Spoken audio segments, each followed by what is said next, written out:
Music festivals are dying. Well, at least the ones ran by major corporations like Coachella, Lollapalooza, Governor's Ball, Bonnaroo, and the list goes on and on.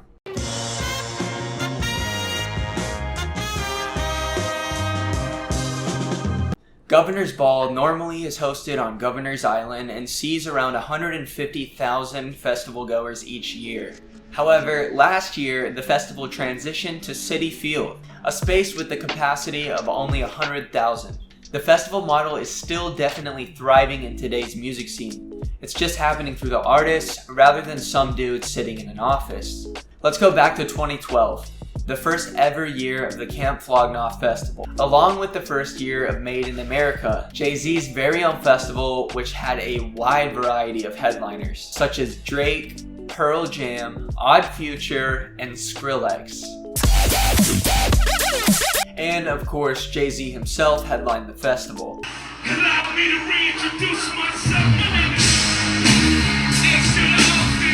A new era of festivals, handcrafted and designed by the headlining artist, especially in the case of Tyler the Creator. And as the cult behind Odd Future was growing, so did Camp Flog Gnaw. And even after Odd Future's breakup in 2016, the festival still had its brightest stars and biggest moments ahead, with the debut of Kids See Ghosts happening in 2018 and Drake being a mystery guest in 2019, even before Made in America and Camp Flog Gnaw's first performances in 2012. OVO Fest had launched by 2010. The headliners at the time being Jay-Z, Eminem, and of course Drake.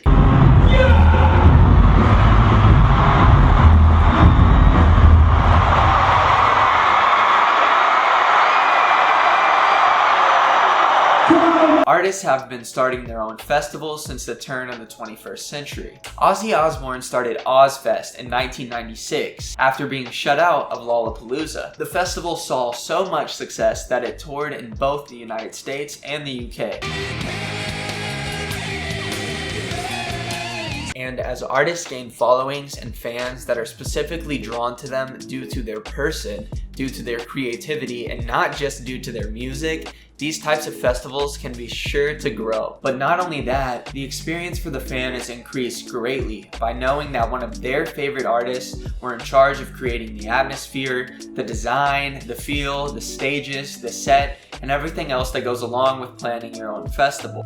And along with that, if your favorite artist is also choosing the lineup for the festival, as we know Tyler has a hand in with Flog Gnaw, you'll be way more comfortable and far happier seeing artists that you haven't even heard of before, because you know that your favorite artists handpicked them. This weakens the need for the monster lineup needed by festivals like Coachella, Rolling Loud, Lollapalooza to be able to keep up with the festivals that are being put on for the sake of the artists. An up-and-coming artist-thrown festival put on by J. Cole is Dreamville Festival, started in 2019. They saw an attendance of over 80,000 last year, doubling major festivals such as Hangout Festival, and also rivaling festivals such as Bonnaroo and Days in Vegas, which also see around 80,000 apiece. But the Dreamville Festival has no plans of slowing down, having already announced that they will be having another festival in 2023. And it wouldn't be surprising if they look to move up to a bigger venue. On the other side of selling out large venues, artists also have the ability to create their festivals at a small venue and only let a certain select few of their fans be able to purchase the tickets. As was the case with OVO Fest this year. $750 for a lawn seat. You heard that right.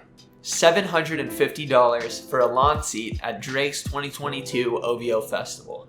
And Drake fans immediately took to the internet to complain as much as they possibly could and hope that Drizzy Drake would hear their plea. With only a capacity of 16,000, there's no doubt in anyone's mind that this festival was going to sell out and drive the prices to insane heights. And to be honest, that isn't that big of an issue. There are plenty of hardcore fans that would be willing to pay that much more in order to see their favorite artist at a venue that small, especially an artist like Drake, Kanye,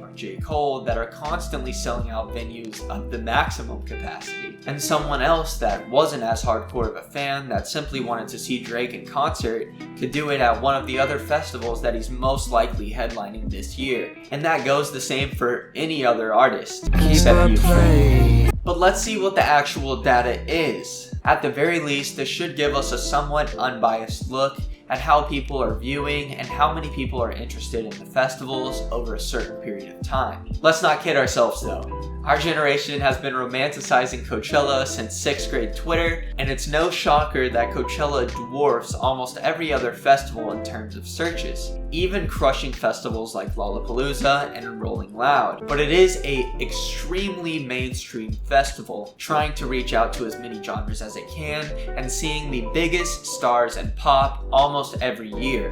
So let's take Coachella out of the equation and look at some of the other festivals occurring within the United States. Lollapalooza, for example, seems to be on a slow decline and have been since the peak in 2016. However, just recently, in July of 2020, they topped that peak. How?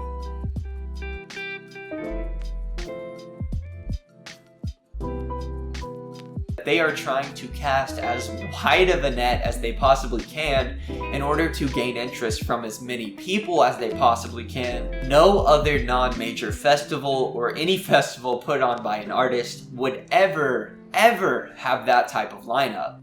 Let's compare Bonnaroo and Camp Flog Gnaw since 2012. Hip-hop is the biggest genre now, but Bonnaroo seeing over 80,000 attendees every year, and Camp Flog Gnaw, in its last year of happening, saw 50,000. It was sold out, of course. But looking at the trends they seem to be on, it could be possible that in the near future, even festivals like Coachella will start to feel the pressure. So what's gonna happen? Well, the major festivals, especially Coachella, will still draw the largest amount of attendees just due to their size and number of incredibly loved artists. Basically, the only way they will keep their success going is if they keep increasing the number and notoriety of artists at the festivals each year, which is going to be difficult to do and stay ahead of artist festivals as they are growing and now have more money to scale back into their festivals and improve their lineup as well. Rolling Loud has been exceptional about increasing the number and notoriety of its performers each year. But even with almost every single one of the biggest stars in an entire genre of music performing, things can still go wrong, as performers left stages early due to ungrateful fans. I'm not fucking playing, you will ruin it for everybody. I will fucking leave. If I get hit with one more fucking thing, if I see one more fucking thing on this fucking stage, I'm leaving. And as is to be expected with many of these festivals, fans claim that many of the artists just show up for the bag, don't actually put on their best performance. On the other side, however, artists that are entertaining at one of their role models or one of their big brothers or big sisters in the industry's festival, such as the case with Billie Eilish at Flog Gnaw. I swear I don't get nervous, but fuck. Woo! I used to come to this shit. Like, this was like, I always was at Flog Gnaw every single year, so this is like fucking crazy. These performers are going to put on the best show that they can put on, knowing that people that they view as icons are watching them. And not only watching them, but have put their faith and their money to get this performance out of them. While an artist at Rolling Loud doesn't really feel bad if they do just do a subpar performance and take the cash. Personally, I love festivals. I've been to multiple festivals. I've been to Flog Gnaw, I've been to Hangout, I've been to Days in Vegas.